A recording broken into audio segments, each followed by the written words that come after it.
Астаналық меценат жағдайы төмен отбасыларға тегін той жасап беруде. Полатбек Жоланов есімді кәсіпкер ерекше тойхананың тұсауын кесті. Елордада ашылған мейрамханада жағдайы төмен отбасылардың тегін той өткізуіне мүмкіндік бар деп хабарлайды Нұр.kz. Мұндай ерекше қадамға кәсіпкер несиеге белшесінен батқан қарапайым тұрғындар көбейген соң барып отырмын дейді. Астанада ашылған жаңа тойханада әлеуметтік жағдайы төмен отбасылардың той жасауына мүмкіндік бар. Бүгінге дейін бірнеше тойды тегін өткізіп үлгердік. Мұндай қадамға баруыма басты себеп баласының үйлену тойын өткізу үшін банктен несие алып, қалған күнінде қарыз төлеп жүретін халықтың көбеюі болып тұр. Ең басты ниетім жағдайы төмен жанұялардың тарықпай, тойын жақсы атқаруына көмектесу дейді Полатбек Жоланов.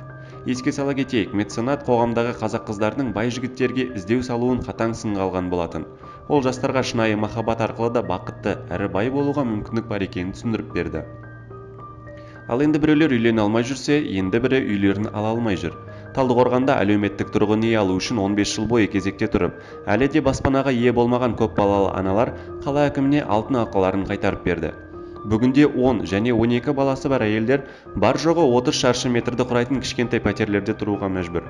Біздің кезегімізді әдейі жылжытып отырған, нөмірлерімізді қолдан өзгертіп, тіпті кейбірін мүлде кезектен алып тастаған. Марапаттарды алыңыз. Олардың бізге түк қажеті жоқ деп күйінген әйелдер елбасы тарту еткен алтын алқаны Дастан Шалтабаевқа қайтарып берді. Талдықорған әкімі өз кезегінде тағылған айыптарды жоққа шығармай, жағдайды өзінің жіті бақылауына алуға уәде берді. Шенеунік алтын алқа иелеріне не себепті заң бойынша тиесілі баспанасы берілмей отырғанын анықтайтынын айтты.